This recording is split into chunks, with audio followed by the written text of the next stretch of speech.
Cumprimento a todos com graça e paz do Senhor Jesus Cristo. Para mim é uma alegria muito grande estar aqui. Quero congratular aí o conselho, cumprimentar o conselho dessa igreja, também o pastor dessa igreja pelo centenário. Eu não sei se eu desejo o próximo centenário, né? Ou se Cristo volta antes, não sei. Mas a nossa oração é que Deus continue realmente abençoando essa igreja, ela possa continuar cumprindo o seu papel tão importante aqui nessa cidade, sendo uma igreja que realmente glorifica ao Senhor, produz bons frutos para a glória dele. Quero também transmitir o abraço aqui do nosso conselho da Igreja Presbiteriana de São José do Rio Preto. Fico muito feliz em ver alguns irmãos lá da Igreja de Rio Preto, que eu pensei que só iam chegar junto com o coral. Tem um pessoal que chegou aqui já desde o início. Parabéns, bom demais tê-los aqui. Reverendo Gilberto ali também, né? Muito bom a gente poder ver os irmãos da igreja, rever os irmãos aqui da Igreja de Catanduva, que também está tão bonita, né? Agora toda reformada. Parabéns, muito gostoso ficou o ambiente. Que Deus continue abençoando muito vocês e o ministério dessa igreja. Eu quero convidar para que façamos uma leitura na Palavra de Deus, no livro de Atos, capítulo 11, e a gente vai ler a partir do versículo 27, Atos 11, a partir do verso 27.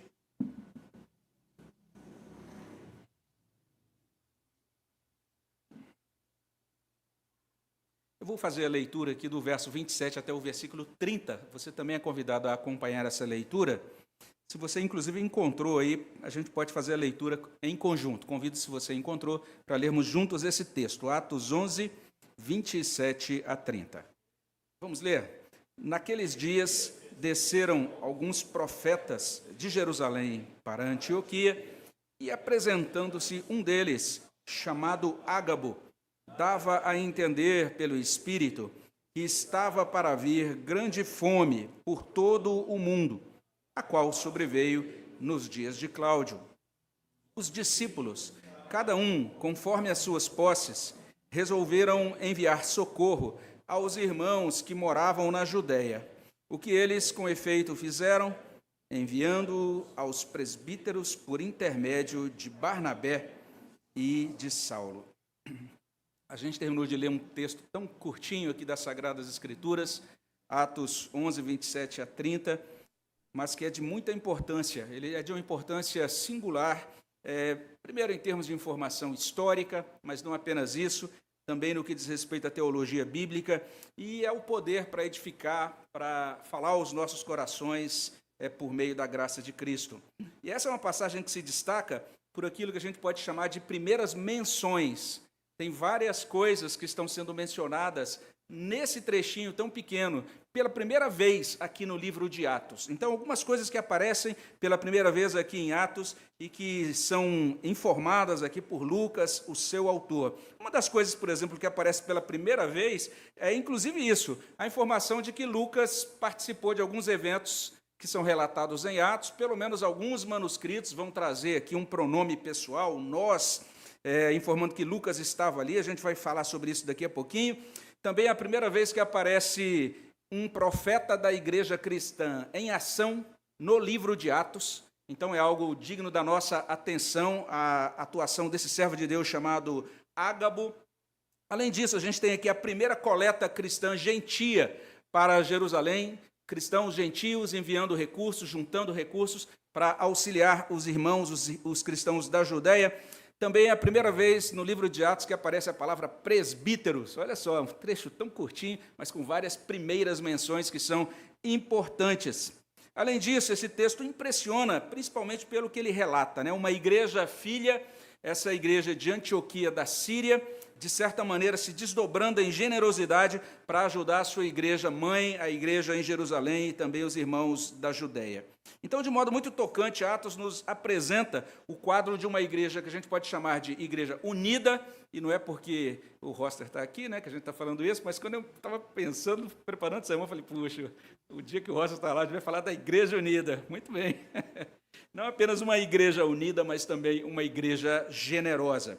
Basta a gente olhar aqui, primeiramente, a partir do verso 27, a gente vai encontrar que a igreja, em Atos 11, é uma igreja unida. O texto sagrado diz o seguinte: naqueles dias desceram alguns profetas de Jerusalém para Antioquia. E se é a primeira vez que você passa aqui por Atos capítulo 11, vale a pena depois você olhar um pouquinho atrás, né? Ler esse capítulo com calma, porque ele está mostrando algumas coisas importantes aqui.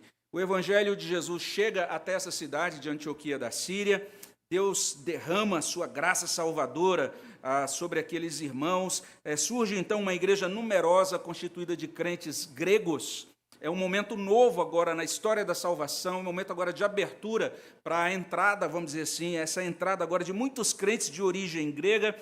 O capítulo já começa, de certa forma, com Pedro tendo que dar explicações, né, e demonstrando para as pessoas, para os líderes de Jerusalém, que a graça de Deus está alcançando os gentios, porque, afinal de contas, Deus salvou a família de Cornélio, né, um romano, e agora a graça de Deus chega aos gregos. E esse é um momento realmente importante da história, a preparação do palco para aquilo que acontece a partir do capítulo 13, quando essa igreja de Antioquia vai se tornar a grande igreja missionária, a igreja que vai enviar Paulo para suas famosas viagens, vamos dizer assim.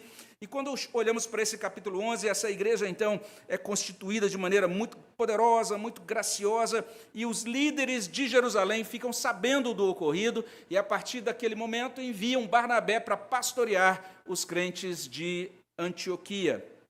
Em outras palavras, deve chamar nossa atenção isso, que a igreja de Jerusalém se importou com os crentes de Antioquia. Recebeu informações sobre eles, enviou Barnabé para cuidar deles, para pastoreá-lo. O próprio texto vai dizer que Barnabé depois chama Saulo para ajudá-lo, mas de certa maneira nós temos uma igreja em Jerusalém que está provendo sustento, cuidado espiritual para a sua igreja filha, ou para esta última igreja, a igreja de Antioquia.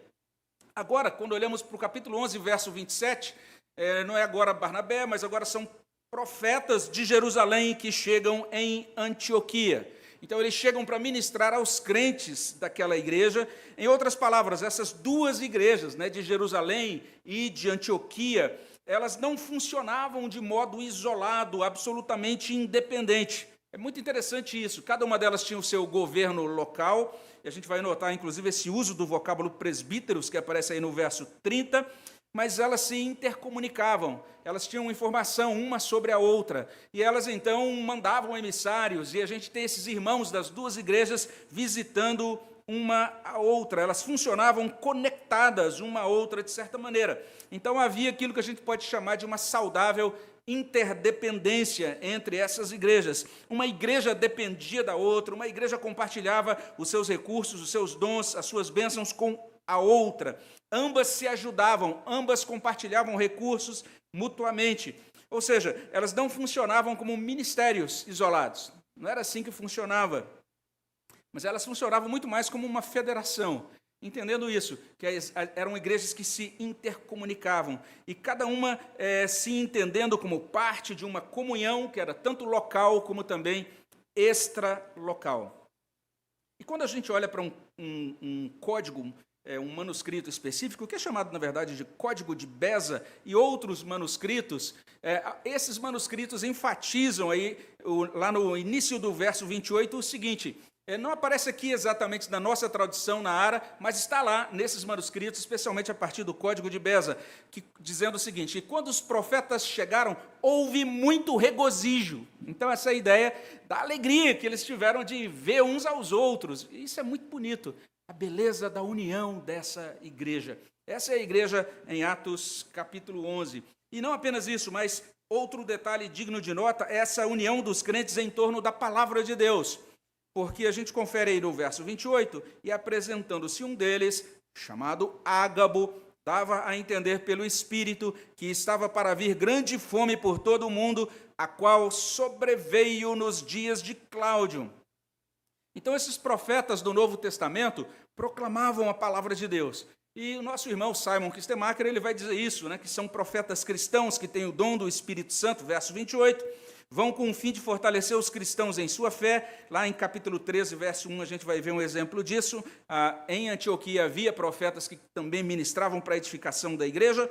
E Kistemaker vai dizer isso. Sabemos, a partir de outras passagens neotestamentárias, que eles interpretavam, pregavam a palavra de Deus, encorajavam as pessoas e prediziam acontecimentos.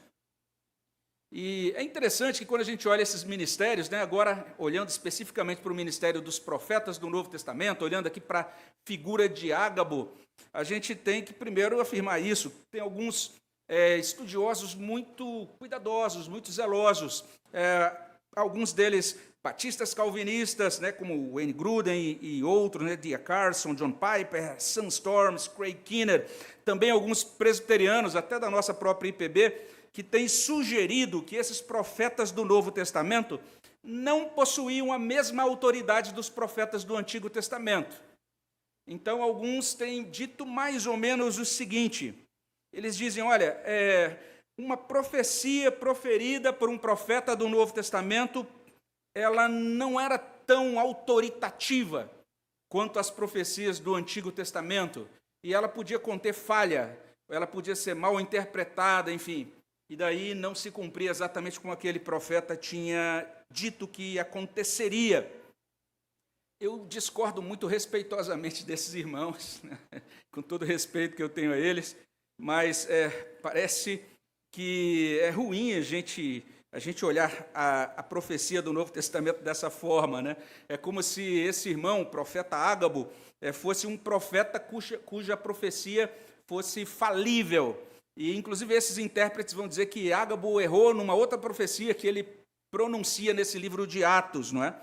Então, eu faço parte daquele grupo que entende o seguinte, que os profetas do Novo Testamento receberam esse dom de comunicar a palavra de Deus aos crentes daquelas igrejas nascentes, enquanto o Novo Testamento ainda não estava sendo completado, e por meio daqueles profetas, como é o exemplo aqui de Ágabo, a igreja era informada, a igreja era confortada com a palavra de Deus sem erro ou falha.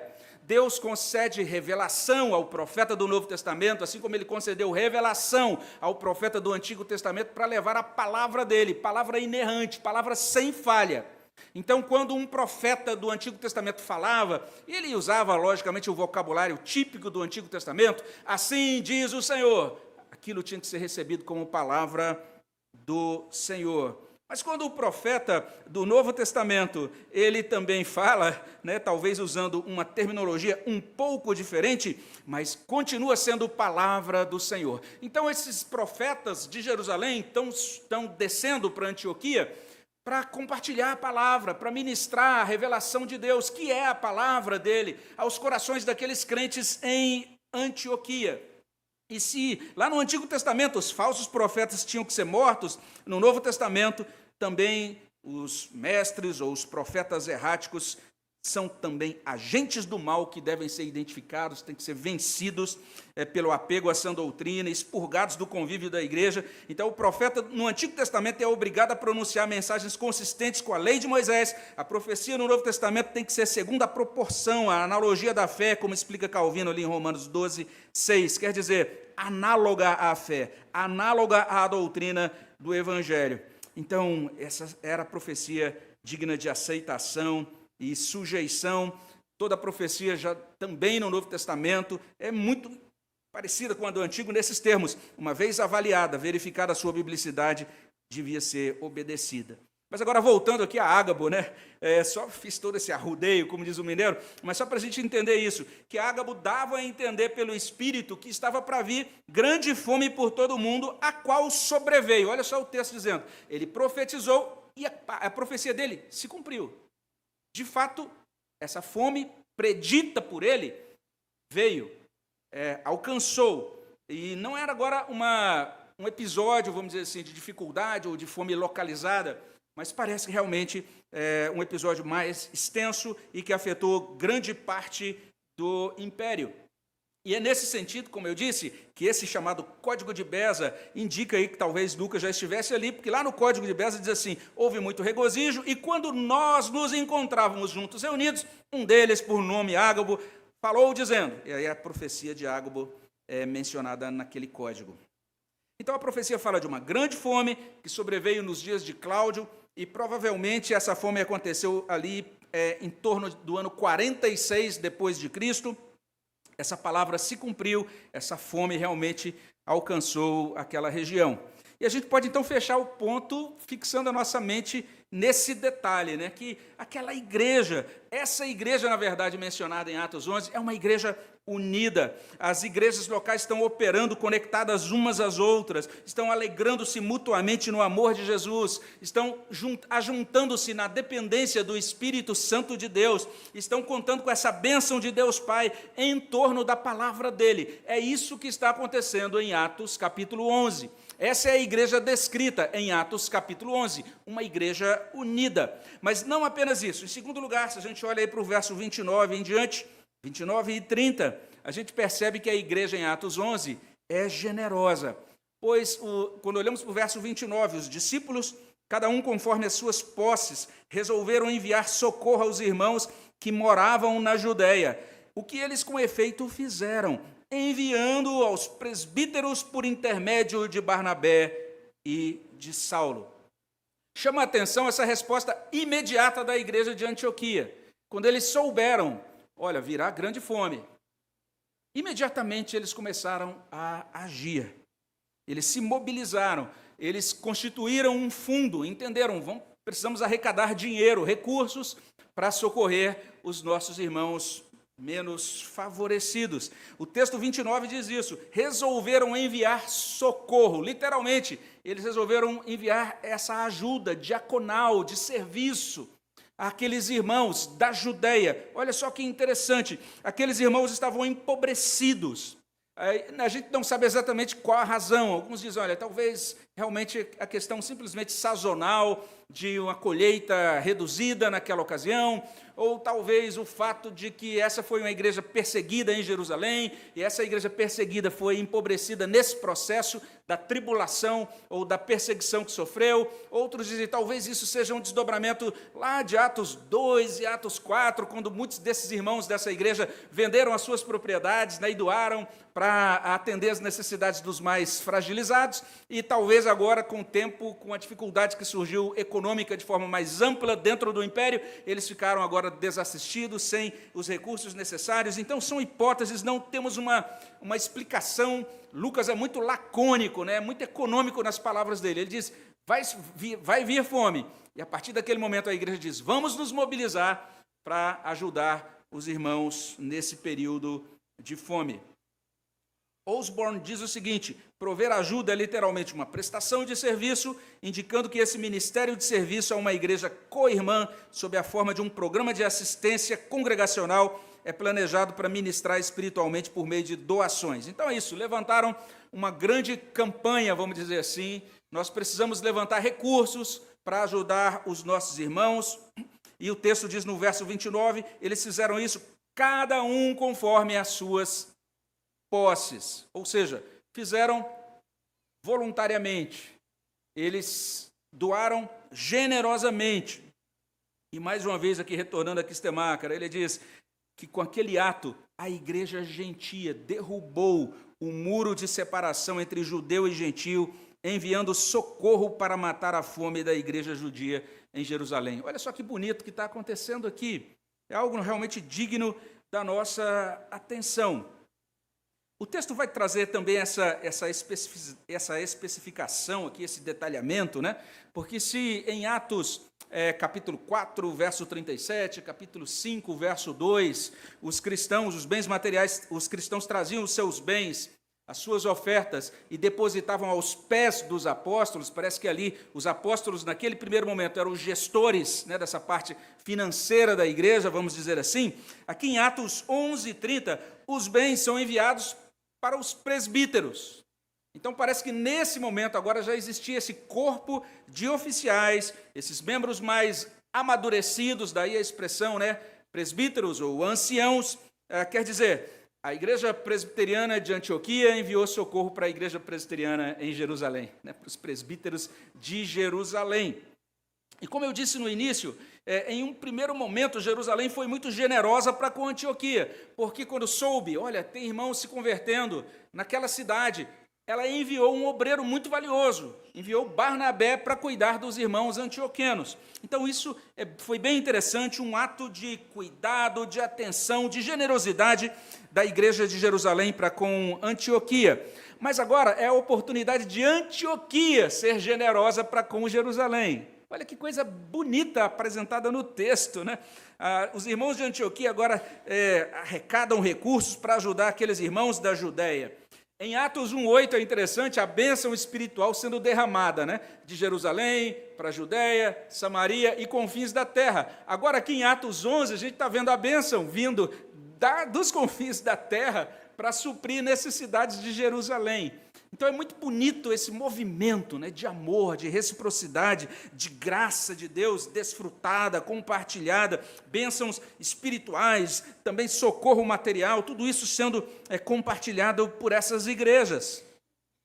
Um servo de Deus diz o seguinte, que naquela ocasião, veja só, aconteceu algo milagroso. Como assim? O que aconteceu de milagroso?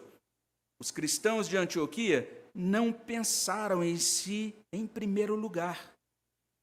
Porque diante do anúncio, vai vir fome. Então a gente precisa se preparar aqui, gente, para a fome. Vamos nos abastecer, vamos nos precaver. Não, eles não pensaram em si. Eles pensaram nos irmãos da Judéia que estavam mais fragilizados do que eles. Pensaram na igreja na terra judaica. Então, resumindo, esses cristãos mostrados em Atos 11 são agradecidos, são generosos, não se preocupam apenas com seu próprio bem-estar, estão abertos para ajudar a outras igrejas, a outros irmãos. Essa igreja em Atos 11 é não apenas unida, mas também é uma igreja generosa. E dito isso, a gente já pode começar a concluir, né? Primeiro, recapitulando aqui, que Atos 11, 27 a 30 nos apresenta uma igreja unida e também uma igreja generosa. Mas é interessante que aqui nesse trecho, Atos 11, 27 a 30, o Espírito Santo está fazendo algo muito interessante. Ele está realmente promovendo a união da igreja. Olha que bonito isso. O Espírito Santo é quem promove essa união. A gente precisa perceber que é um desdobramento. Atos 11 é simplesmente um desdobramento do Pentecostes. É a igreja que foi agraciada, que recebeu a dádiva do Espírito. A igreja que está sendo expandida pela graça, pelo poder do Espírito, que está glorificando Cristo, aplicando a palavra de Cristo nos corações. E agora, esse Espírito produzindo, promovendo tudo isso na vida da igreja. Tudo o que está acontecendo aqui deflui do Pentecostes, dessa presença poderosa do Espírito Santo na vida da igreja. Basta a gente olhar aqui mesmo no capítulo 11, por exemplo, lá no verso 21, essa expressão aí enigmática, né? A mão do Senhor estava com eles. É uma referência à ação de Deus, por meio do seu Espírito, junto deles. O verso 24, o pastor enviado para cuidar deles, Barnabé, homem bom, cheio do Espírito Santo e de fé. E agora, no trecho que nós terminamos de ler, Ágabo dava a entender pelo Espírito. Observe bem a presença, a atuação do Espírito Santo na vida daquela igreja. Então, a igreja em Atos 11, por causa do Espírito, não é isolada, não é autocentrada. O Espírito Santo não conduz essa igreja a distanciar-se. Olha só que interessante. Ela conduz essa igreja a aproximar-se, a colaborar, inclusive a celebrar a unidade. É aquilo que Paulo escreve em outro lugar, Gálatas 5, quando fala do fruto do Espírito. O fruto do Espírito é amor, é alegria, é paz, é longanimidade, é benignidade, bondade, fidelidade, mansidão, domínio próprio. Observe quantos dessas partes desse fruto do Espírito, que é um fruto delicioso e precioso demais, mas quantas dessas virtudes enunciadas aqui têm a ver com isso, com essa capacitação que o Espírito provê para que a gente se conecte uns com os outros, para que a gente viva em paz, para que a gente viva agora colaborando mutuamente, agora em torno do mesmo Senhor Jesus, em torno da mesma cruz, em torno da mesma ressurreição, em torno da mesma esperança de vida eterna. Então, o Espírito Santo, de acordo com o livro de Atos, aproxima os crentes uns dos outros, não promove trincas, ele promove reparações, ele promove colaboração ao invés de competição. Olha só que interessante, ele não destaca egos, ele destaca Jesus Cristo. Então isso é impressionante em Atos capítulo 11. É aquilo que Jesus disse em João 16,14. Isso está se cumprindo em Atos 11. Ele, ou seja, o Consolador, o Espírito me glorificará, porque há de receber do que é meu e vou-lo há de anunciar. Então você já deve ter visto isso acontecer. Se nunca viu, considere-se feliz, não perdeu nada, se nunca viu, não é? Mas essa situação que é muito típica, né? Aquele líder de igreja, que ele entende que o Espírito de Deus lhe concedeu uma visão, uma determinada unção, e daí ele se afasta dos colegas pastores, ele rompe laços, às vezes, com a denominação, ele inicia outro trabalho separado, é um trabalho só dele, porque agora ele diz, o Espírito Santo está me dando uma nova direção, e normalmente esse trabalho dele vai ter algum nome, tipo assim, Comunidade da Paz, ou da Reconciliação, alguma coisa bem fofinha, mas na verdade é um trabalho novo, que começou a partir de rompimento, a partir realmente dessa desconsideração da unidade. Isso é muito interessante. Essa igreja em Atos 11 não é autocentrada. O ministério dessa igreja realmente conduz essa igreja a aproximar-se, a colaborar, a celebrar unidade. Então nós devemos pedir a Deus que nos conceda graça, que nos capacite, que nos conduza pelo Espírito a reaproximações, nos encaminhe para reconciliações, nos encaminhe para valorizar a unidade da igreja, a colaborar com a unidade da igreja. Isso é extremamente importante. A Bíblia vai dizer isso, está lá em Efésios 6, né? O Espírito é quem produz a unidade, mas nós devemos nos esforçar agora para preservar essa unidade. Então, é muito pertinente uma ocasião como essa para a gente pedir a Deus que nos ajude a amar mais e melhor, que Ele faça de nós pacificadores, naqueles termos das bem-aventuranças, que a gente possa valorizar o congregar, valorizar o estar junto, valorizar realmente nos ajuntarmos em torno de Jesus e da palavra de Jesus, na dependência do Espírito dEle, para a glória de Deus. Além disso, como segunda aplicação, esse texto nos convoca a admitir essa necessidade de repensar sobre a origem, sobre a finalidade dos nossos dons, da nossa força, dos nossos bens e até mesmo dos nossos recursos. De acordo com o Novo Testamento, isso está sendo exemplificado aqui em Atos capítulo 11, os nossos dons, a nossa força, os nossos bens, os nossos recursos não são nossos. Nós somos apenas gestores deles, mordomos deles. Olha só que interessante.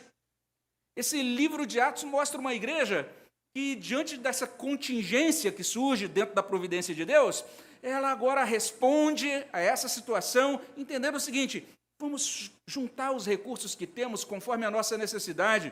Não é para ninguém ser esmagado no processo ou moído, não. Cada um conforme a sua necessidade. Vamos ajudar os nossos irmãos necessitados. Nós existimos para nós mesmos, nós possuímos para nós mesmos? Ou será que nós existimos para Deus e para os outros? Qual é o lugar ocupado por Deus e os outros em nosso planejamento financeiro? Inclusive no nosso planejamento de igreja local, não é? Porque é isso, a gente diz, nós somos uma igreja federada, né, federativa, nós estamos conectados umas com as outras, aqui dentro do nosso presbitério, e também dentro do nosso sínodo, da nossa denominação. Mas é muito fácil, de repente, naquela correria, no afã da gente fazer o melhor para Deus, e preocupado com tantas necessidades locais que não são pequenas, mas a gente se esquecer de que existem outras igrejas, outros irmãos, existe necessidade em outros lugares. O texto de Atos 11 é digno da nossa atenção. Quando a gente pede a Deus, veja só, quando a gente ora, Deus, me ajude, me conceda aquele emprego, ou então, Deus, me ajude a ser promovido nesse emprego, ou quem sabe ser aprovado nesse concurso, ou crescer pessoalmente, financeiramente. A gente pede essas coisas com qual finalidade? Será que a gente pede essas coisas apenas para o nosso bem-estar, ou para que a gente possa ofertar mais, para que a gente possa distribuir mais, para que a gente possa ajudar mais? Será que eu e você realmente estamos investindo na obra de Deus conforme as nossas posses? Isso aconteceu com aqueles irmãos de Antioquia. Então, que Deus nos ajude nesta tarde, né? E que enquanto a gente celebra aqui esse primeiro centenário, né, da primeira igreja de Catanduva, nós sejamos realmente tocados pelo Espírito de Deus para apoiar esse trabalho com tudo o que somos e temos. Você que é membro da igreja de Catanduva, olha só que bênção é você ser parte dessa igreja e poder agora se doar e consagrar os seus dons e consagrar a sua vida para dar muito bom fruto aqui, para ajudar as iniciativas desse conselho, para que essa igreja possa continuar, e não apenas sendo consolidada nesse lugar, mas também expandindo as suas fronteiras, levando o evangelho para as proximidades, para as outras localidades, para as outras cidades e para a nossa região.